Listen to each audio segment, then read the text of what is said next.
Hi students, so in this quick video I'm going to demo a gesture drawing. A gesture drawing looks similar to this. This is in the book The Natural Way to Draw, and here is an image of a duck.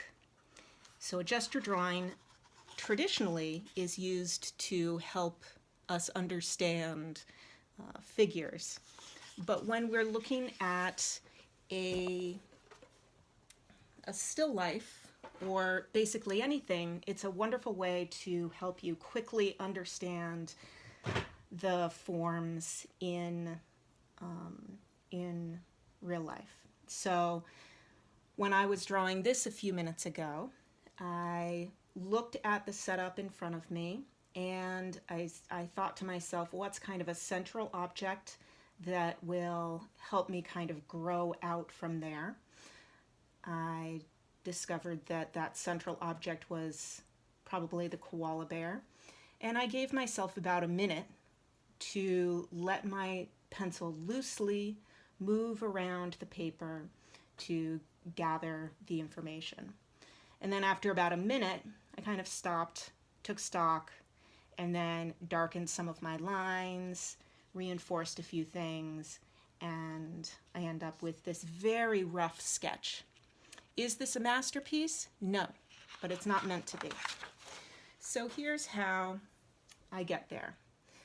So I take stock of what's in front of me, take a glimpse of it, and I'm always able to see both the paper and my still life.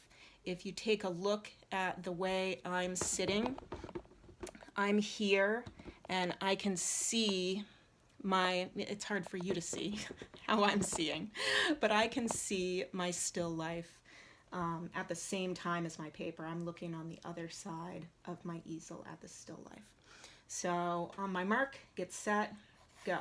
Got my koala bear. Not going to spend too much time on him. I've got my basket. In the angle that I'm drawing here, it's easy to have a hard time drawing at this angle. But let's see, I see my box back there, and it's an old shower head, or a new shower head down there. So I stop, I take a look at what I've got, and I take a look at the still life, and I'm kind of looking at the levels of things. Where are certain objects? How am I doing? And I'm going to go back in. So this would be traditionally a gesture drawing, but I often like to give, students can feel really, that they're very insecure about just leaving it like this and going on to another one.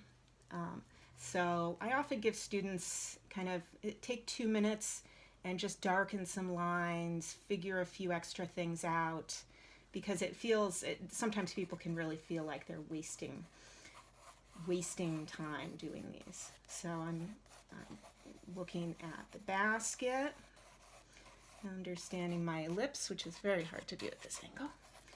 Got my koala bear, understanding its little paws. Let's see, I think having that black nose somewhere, having the ears.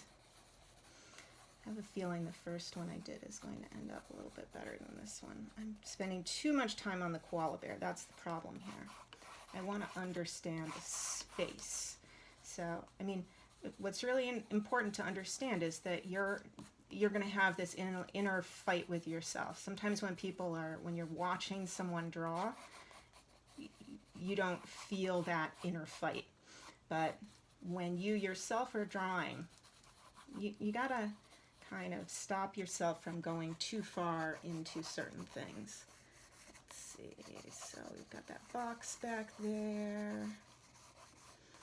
And let's bring that little shower head up a little bit.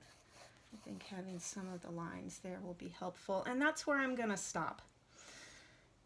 I think we could bring this farther, However, a gesture drawing is not meant to be an in-depth look at something.